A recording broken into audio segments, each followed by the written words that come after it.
राधा और कृष्ण के प्रेम के बारे में कौन नहीं जानता है।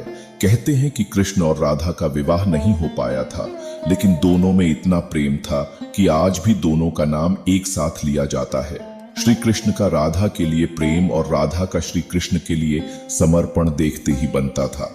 शायद इसलिए अपने आप को सबसे बड़ा भक्त कहने वाले नारद मुनि को राधा से जलन होने लगी थी। ये बात श्री कृष्ण अच्छी तरह से जानते थे। एक दिन राधा के बारे में बात करने के लिए नारद मुनि श्री कृष्ण के पास आए। ये बात श्री कृष्ण को पता चल गई थी। जैसे ही नारद मुनि वहां पहुंचे तो श्री कृष्ण उन्हें देखकर अपना सिर पकड़कर बैठ गए। नारद मुनि ने श्री कृष्ण से पूछा कि क्या हुआ प्रभु, आप ऐसे अपने सिर को पकड़कर क्यों बैठे हैं? श्री कृष्ण ने कहा, हे नारद मुनि, मेरा सिर दर्द कर रहा है। नारद मुनि ने पूछा, प्रभु इसका दूर करने का उपाय क्या है? तब श्री कृष्ण ने कहा, अगर मैं अपने सबसे बड़े भक्त का चरणामृत पी लूं तो इसे दूर किया जा सकता है। तब नारद मुनि सोचने लगे कि सबसे बड़ा भक्त तो मैं हूं, लेकिन अगर मैं अपना चरणामृत दूंगा तो मुझे नरक जाने जितना पाप लगेगा।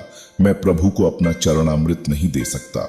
कुछ देर सोचने के बाद उनके मन में राधा का विचार आया और वे सोचने लगे कि लोग राधा को भी तो श्री कृष्ण का सबसे बड़ा भक्त मानते हैं, इसीलिए क्यों ना उनके पास जाकर पूछा जाए। ऐसा सोचकर वह राधा के पास गए और उन्हें सारी बात बता दी। राधा ने जैसे ही सुना, एक बर्तन में अपने पैर धोकर चरणामृत नारद मुनि को देते हुए कहा, हे मुनिराज, मुझे नहीं पता कि मैं उनकी कितनी बड़ी भक्ति हूं, लेकिन मुझे यह पता है कि श्री कृष्ण को अपना चरणामृत देने से मुझे नरक में जाने जितना पाप लगेगा और मुझे नरक जितनी यातना सहन करनी पड़ेगी। मुनिवर, वह सब मैं सहन कर सकती हूँ, लेकिन अपने स्वामी को पीड़ा में नहीं देख सकती। यह चरणामृत ले जाकर आप उन्हें दे दें।